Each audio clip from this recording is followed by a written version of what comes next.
भारतीय स्वतंत्रता दिवस की 75वीं जयंती के मौके पर आज़ादी के आंदोलन के अलग अलग पहलुओं से बच्चों को रूबरू कराने की रचनात्मक शिक्षक मंडल उत्तराखंड की पहल जश्न आज़ादी की पेश है 20वीं कड़ी। वरिष्ठ इतिहासकार डॉक्टर शेखर पाठक आज सुना रहे हैं उत्तराखंड में स्वतंत्रता आंदोलन के एक बेहद अहम अध्याय सल्ट के जन विद्रोह की कहानी।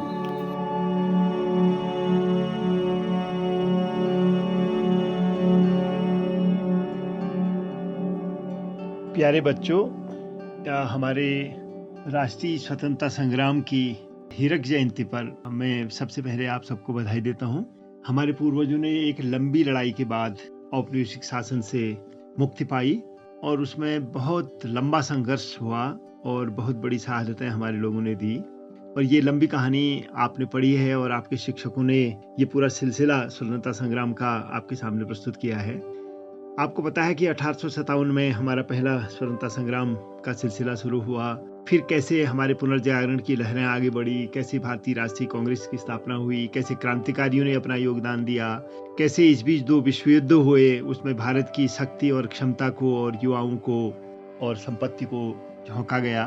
और इस बीच महात्मा गांधी जैसे एक अनोखे संग्रामी हमें अपने नेता के रूप में मिले और वह संग्राम का सिलसिला असहयोग आंदोलन, सविनय अवज्ञा आंदोलन, फिर व्यक्तिगत सत्याग्रह के बाद भारत छोड़ो आंदोलन तक पहुंचा और उसके बाद एक दुर्भाग्यपूर्ण विभाजन के साथ हम लोगों को आज़ादी मिली। ये सिलसिला आप सुन चुके हैं अपने पुराने कार्यक्रमों में। आज हम सन 42 की तरफ जा रहे हैं और 42 के संग्राम का, क्योंकि व्यक्तिगत सत्याग्रह के बाद सन 42 का भारत छोड़ो आंदोलन का सिलसिला शुरू हुआ, उसको भी कुछ अनेक उपाध्यायों को आप पढ़ चुके हैं।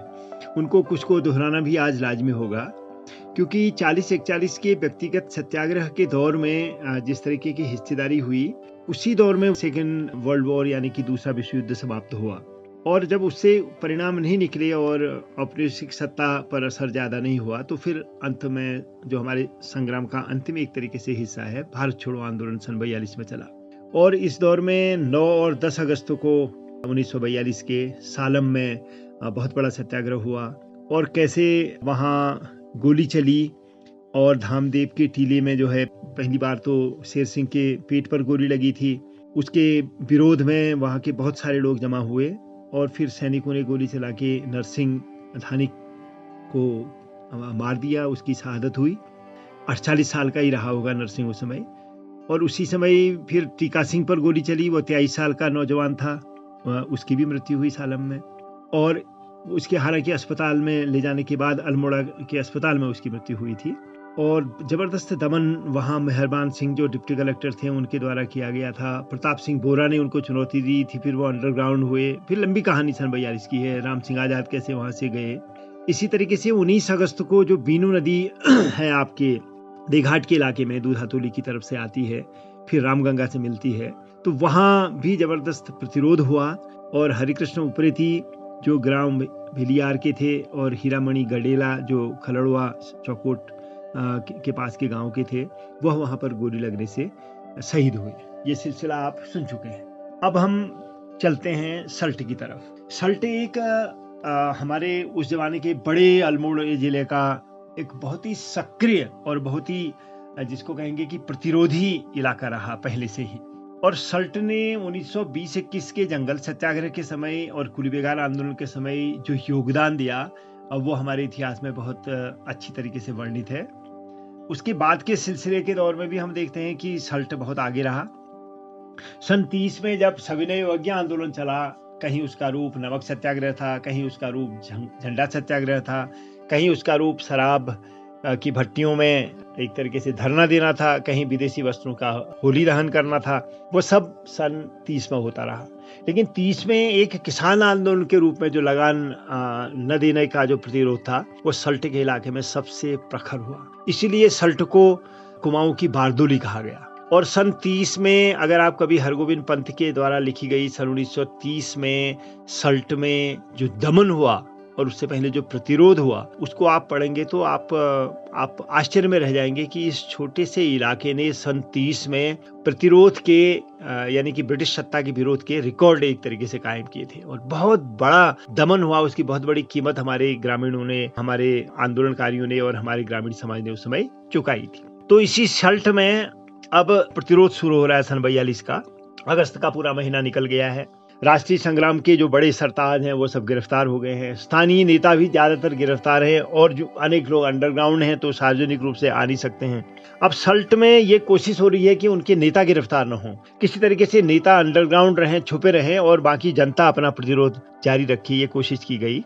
तो 5 सितंबर सन 1942 को खुमाड़ में, जो सल्ट का एक प्रमुख जगह है, उसमें अपार जनता की उपस्थिति हुई। बल्कि सच कहें तो अगर पुराने रिकॉर्ड देखें तो 1 सितंबर सन 1942 से ही सल्ट क्षेत्र में लोगों का इकट्ठा होना शुरू हो गया था, क्योंकि इससे पहले देघाट के और सालम के प्रतिरोध और शहादतें हो चुकी थी।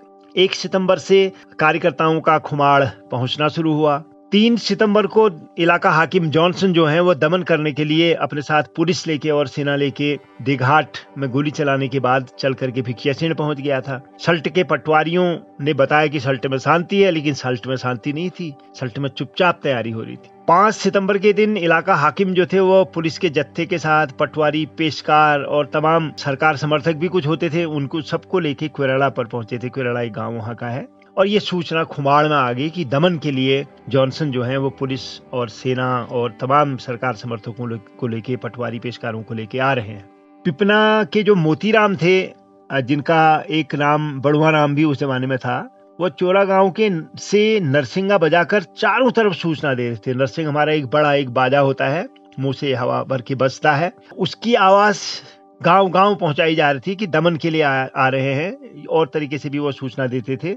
तो सत्याग्रहियों की भीड़ धीरे धीरे खुमाड़ में इकट्ठा होने लगी। 1, 2, 3, 4, 5 के दिन सर्वाधिक संख्या में वहां लोग पहुंच गए थे। इलाका हाकिम सिपाहियों को लेकर डंगुला गांव पहुंचे, क्योंकि वहां से भी लोग जा रहे थे, वहां वो दमन करना चाहते थे। इसी बीच चमकाना गांव के लालमणि ने उन्हें समझाया कि भाई वे फौज को न ले जाएं और इस तरीके से दमन न करें, हम तो अपना जो हक है हमारा, जो दिया गया है ब्रिटिश सरकार के संविधान ने भी जो हमको दिया है, उसको मानते हुए कर रहे हैं, हमको हिंसा नहीं कर रहे हैं। लेकिन उसको बांध करके गिरफ्तार करके खुमाड़ ले गए। जनता ने बार बार अपने नेताओं से कहा कि वो गिरफ्तारी न दें, वो अंडरग्राउंड रहें और जनता आगे आके काम करेगी।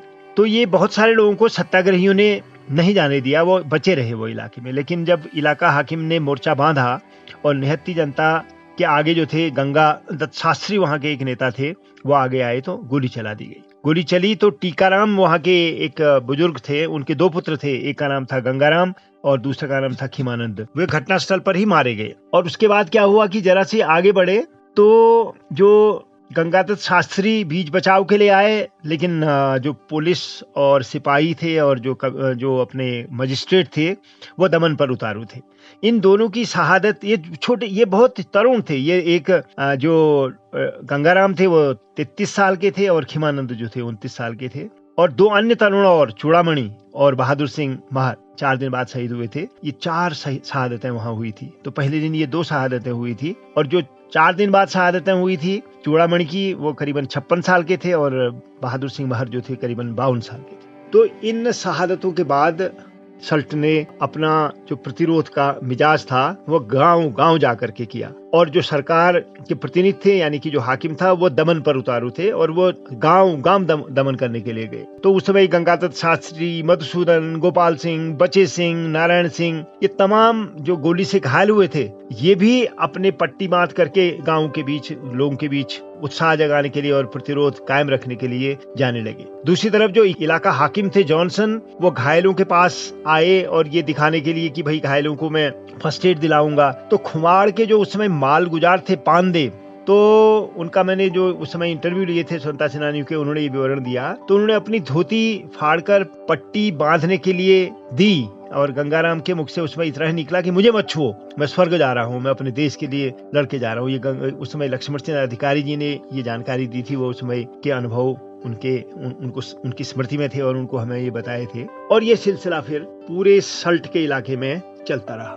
सन 42 का ये एक तरीके से आखिरी प्रतिरोध था जिसमें हमारे समाज ने शहादतें दी थी, और खुमाड़ एक तरीके से प्रतीक बन गया था। लेकिन ये याद रहे कि खुमाड़ यानी कि सल्ट में सिर्फ 42 में ही नहीं हुआ था, 41 में ही उतना बड़ा प्रतिरोध हुआ था। लेकिन शहादतें, प्रत्यक्ष शहादतें न होने के बावजूद भी सन 30 में सल्ट ने जिस तरीके का प्रतिरोध किया था, उसी के कारण उसको कुमाऊं की बारदोली कहा गया था। बारदोली आपको पता है कि गुजरात की बहुत बड़ा प्रतिरोध वहाँ सरदार पटेल के नेतृत्व में उस समय हुआ था, वो नाम यहाँ दिया गया कुमाऊं की बारदोली। अब इसके बाद जब ये प्रतिरोध हो गए और शहादतें हो गई और संग्रामियों ने जो अंडरग्राउंड थे वो अंडरग्राउंड रहे। अंडरग्राउंड स्वतंत्रता सेनानियों को देखेंगे तो आपको आश्चर्य होगा कि किस तरीके से हमारे समाज ने उनको छुपाया।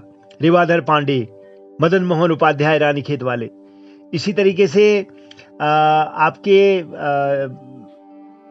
लीलाधर पाठक गंगोली हाट वाले, हरिकृष्ण पांडे उकाली वाले, ये कौसानी वाले रास्ते में, बुद्धि सिंह बेस्ट, इसी तरीके से राम सिंह आजाद सालम के, वो तो बहुत दिनों तक जो है अंडरग्राउंड रहे।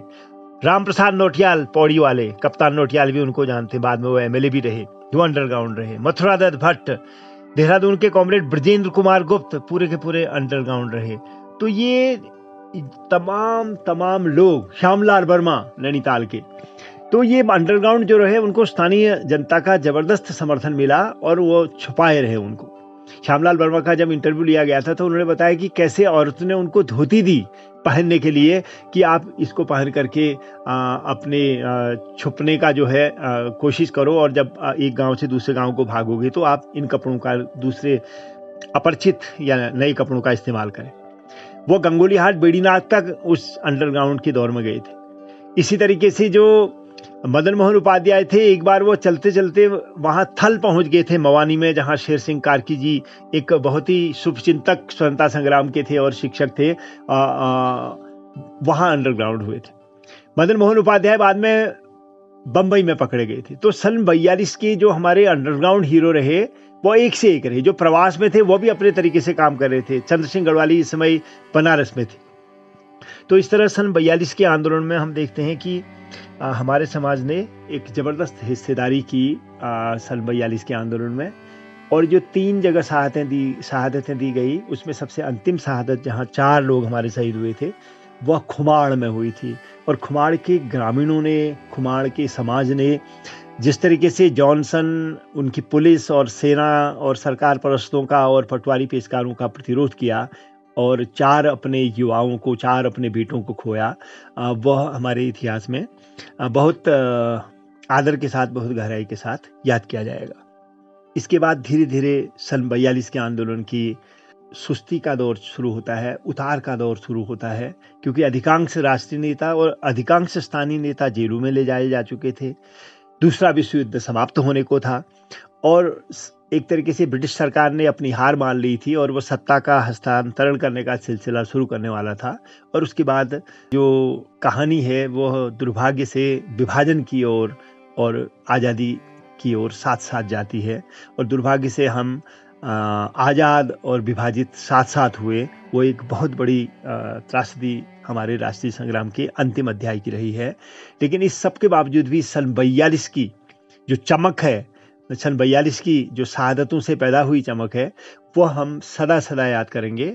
और इस 75वें साल में अपने स्वतंत्रता संग्राम के हम अपने उन तमाम संग्रामियों को मिल करके प्रणाम करते हैं, सलाम करते हैं और उनकी याद को बनाए रखने का एक तरीके से आह्वान करते हैं।